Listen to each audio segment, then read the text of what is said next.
In this nugget, we'll take a look at just an introduction to hacking itself by looking at the importance of the certified ethical hacker and some recent hacks and vulnerabilities, which pretty much define why it's important to know about hacking. Then we'll also take a look at some laws that exist that are designed to protect consumers and to protect organizations, and you should know at least the titles of these laws. All right, let's get started here with an introduction to ethical hacking itself. Now, for those of you that are not concerned with the exam from the EC Council, that's fine. Everything I'm going to show you here in this series is still going to work very well for you. It's going to show you about hacking and the basic steps that you have to take in order to perform a successful hack. But for those of you that are test takers, it will also prepare you for the exam. Now, the exam is the 312-50 from the EC Council, and this is really where I'm going to be more specific about the exam, only right here. After this, I'm not really going to go so much into detail about it. But if you go to their website, you'll see some of the exam details. Also, it's expensive. $500 US. So you got to really be sure that you're going to pass that exam when you go in to take it, because it's a bitter pill to swallow to shell out $500 and then to fail it, and then potentially pay another $500 to take it again, hoping to pass it. Also, there's some objective domains they show you. Let me just go to the web page and I'll show you that real quick here. The objective domains that they have here, notice where I am right here. I am at eccouncil.org. Okay, and if you go to the certification section, then you can go down here to the Certified Ethical Hacker exam. Here's where it gives you some of the details about it. I wish they had put links here for the test-taking centers, because you click there. If you click there, you could go to their website and then just register to take the exam. As it is, you just kind of have to Google it or something. Here's the skills measured. Notice that there's 19 objective domains, and they don't really have any direct correlation to the description of the exam that we see down here. So that's kind of confusing, I think. But if you take a look at both of those, you'll get an overall idea of the kind of things that they're looking for.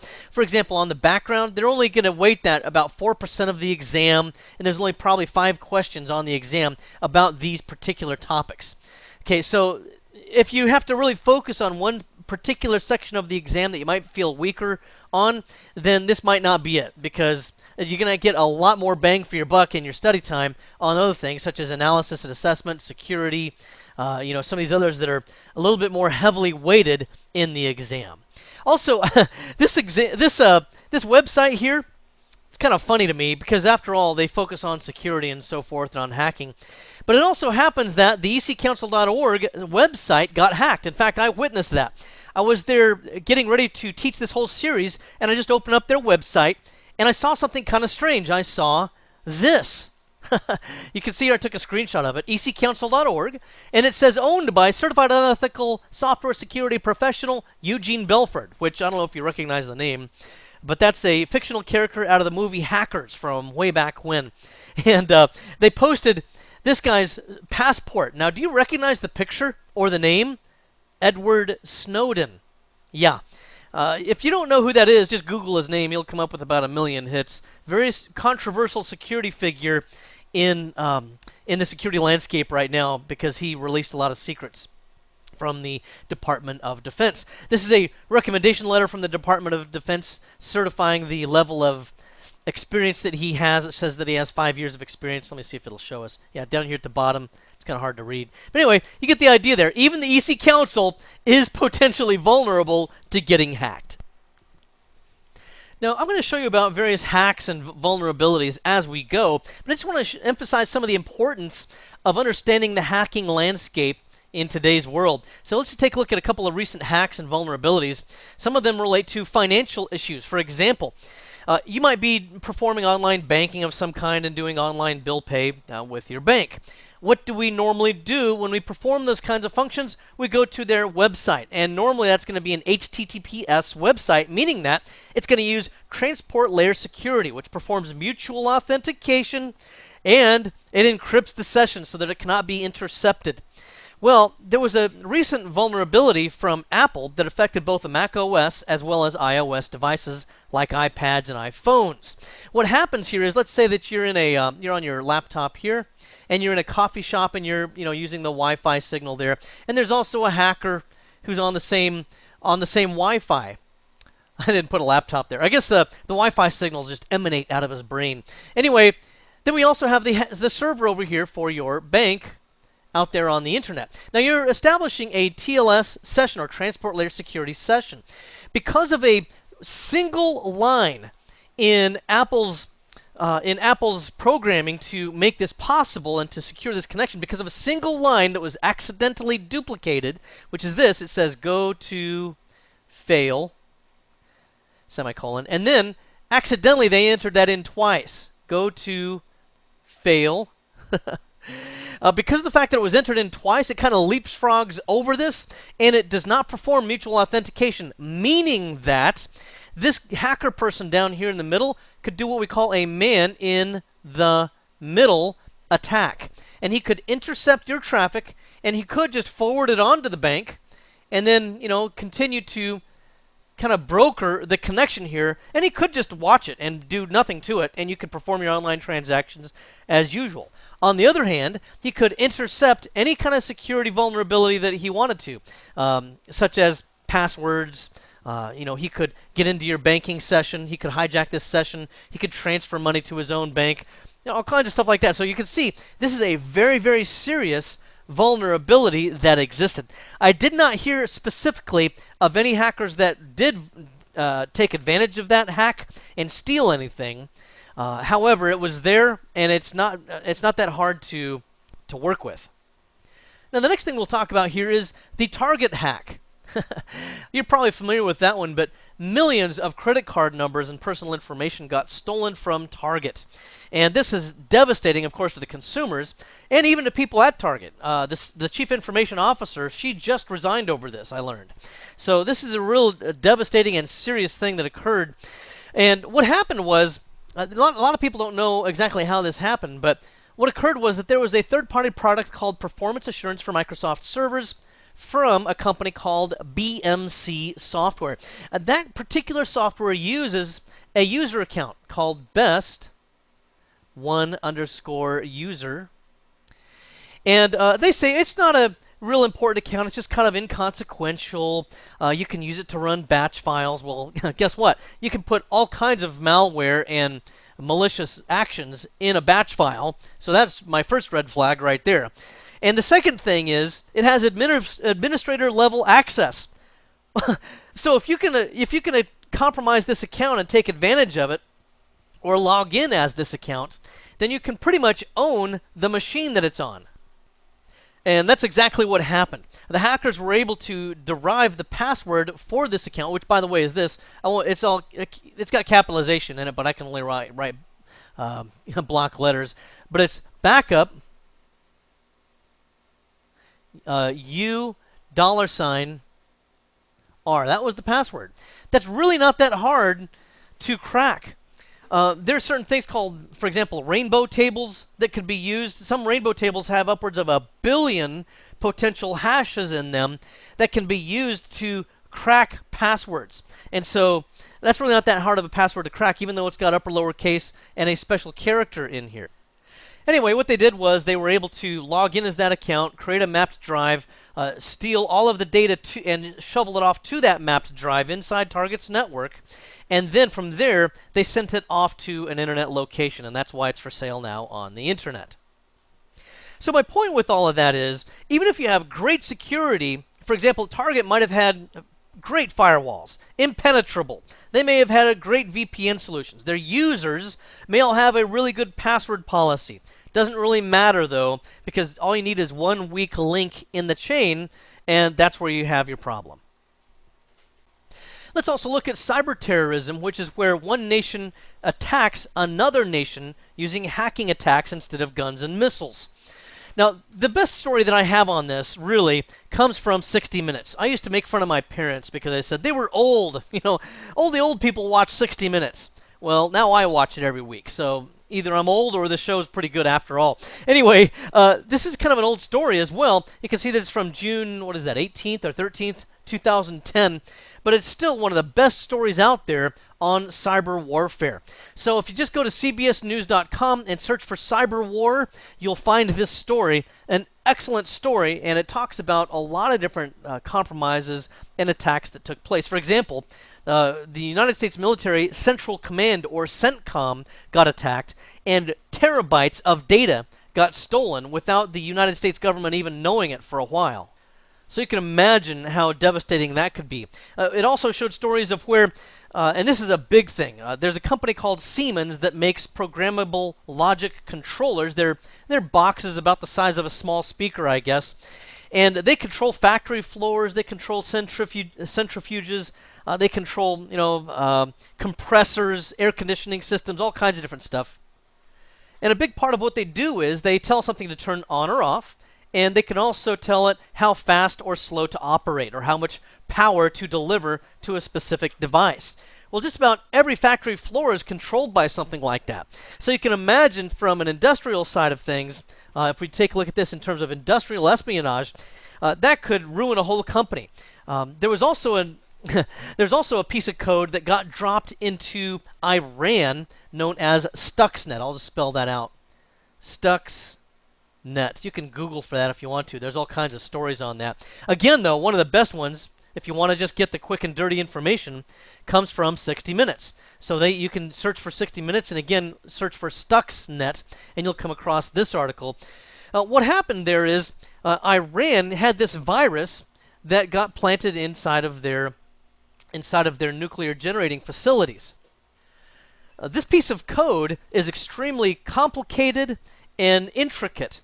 And it was not just some kid that developed this in grandma's basement, on weekends or something like that, or after school. This had to have been done probably by one or more nation states. It probably cost millions of dollars to develop. It was professionally done and very, very crafty. And also, as a side note, it's downloadable from the internet, and now other organizations or people or whoever have modified it for their own purposes. So now that it's out there, it can really be used against just about anybody. Another thing that's interesting about this is that it was specifically targeted towards Iran. So in other words, if it were to be found in, I don't know, Switzerland, then it would go through a series of checks where it was looking for a specific kind of controller only in Iran, in a specific kind of a plant and everything, in particular their nuclear processing facilities. So if it was in Switzerland, where it knew it wasn't in Iran and it wasn't in that nuclear factory, it would just lie dormant and it wouldn't do anything. But if it found out that it was in Iran, that's when it would start to do things, and it would adjust the speed of the centrifuges. I'm not very good at pronouncing that. Anyway, it would adjust the speed of those things to pretty much scuttle their ability to develop nuclear material. They also think that it probably got infected in Iran by USB thumb drives. You can do things like phishing or spear phishing, things like this, which we'll talk about later on in this course. But one of the most devastating things you can do is to take these little thumb drives, USB thumb drives, and just drop one in the parking lot of that company or that organization, or put one in the lobby. Because people can't leave those things alone. If they see one, they'll pick it up and they'll say, hey, I wonder what's on this thing. I wonder if company secrets are on here. I wonder if the executive payroll's on there. I wonder if there's any salacious pictures or something like that. So, people are just so curious, they'll plug those things in, and as soon as it plugs in, it can infect a computer. They think that's what happened there in Iran. And by the way, I was mentioning the cyber terrorism story on 60 Minutes. They also think that that's what happened there at CENTCOM, that somebody just found a miscellaneous thumb drive somewhere, plugged it into their system, and from there it spread and took over CENTCOM. And by the way, it's now illegal to have a thumb drive even on the premises at CENTCOM, and you can imagine why. And then, of course, privacy goes along with all the rest of this as well. I mean, after all, if they can get to all of this other stuff, then they can certainly get to your private information as well.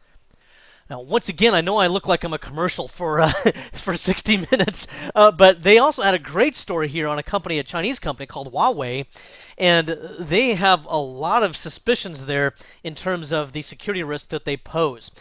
They are involved in many aspects of telecommunications and networking, and they make a lot of computer chips and stuff like this. So it's suspected that even in the firmware that they build, that they sell to the United States and to a lot of our companies, there's spyware built into the firmware or built right on chip. So there's some problems with that as well. If you want to search for that one as well, just search for Huawei. There's kind of a weird spelling for Americans, but Huawei on CBS News as well. Also, you may have heard of these hacker groups, Lulzsec, which is a play on words for laughing out loud at your security. So that's one of the groups. Anonymous is another one. These are probably the two of the more famous ones in more recent years. Some of the guys from Anonymous have been arrested. One of them, I think, is from my state of Arizona here, in fact. And then, of course, there's organized crime. There's a lot of crime syndicates out there that steal credit cards and so on. Their objective is not to bring down nation states or anything. It's really mostly financial. And so there's a lot of programmers that are actually hired by organized crime to work full-time as hackers. Also, just so that you can protect yourself against all of these things, and this is kind of a miscellaneous statement that you will need to know, companies should have what they call an information security policy, and probably SANS.org has great resources to come up with an information security policy if you don't have one already. For example, one of the things that is involved in an information security policy is what to do in the event that you are hacked. So if you detect an active, ongoing hack taking place, what do you do? Let me tell you right offhand, the textbook answer is to record as much information as possible. Why is that? Because if you go to your information security policy, it's probably going to tell you to do just that. Many good information security policies say to do that. In fact, I think I still have the article open. Let me see if I've got it here. Hold on, let me drag it over here. So here we've got, for example, hackers in China attacked the New York Times for 4 months, and they remained inside of the New York Times computer systems for several months. Guess what? When the New York Times discovered this, they just sat on it and watched what they were doing. Why is that important? Because you need to track what kinds of actions they're taking so that you can defend yourself against them next time. Of course, that puts you in a little bit of a precarious situation because while they're in there, they can do certain things, but at least you can track what they're doing and keep an eye on them.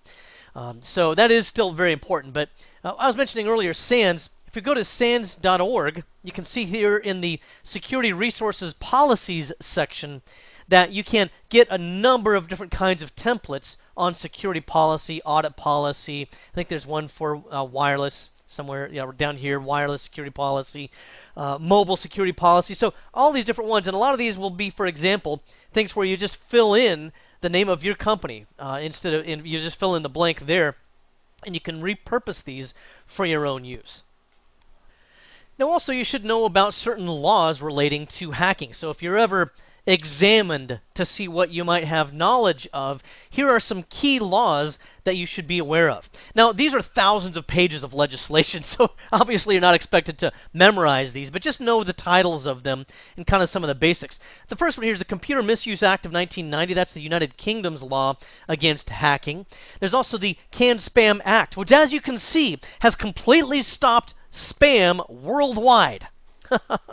Obviously, that's not the case. But for legitimate companies, it's supposed to be that when they send you an email, you should be able to unsubscribe or opt out of that email, that marketing email or that spam. So that's what this one's about. Although I have found that, again, several major companies that I've tried to opt out of, I still can't seem to get out of it for some reason.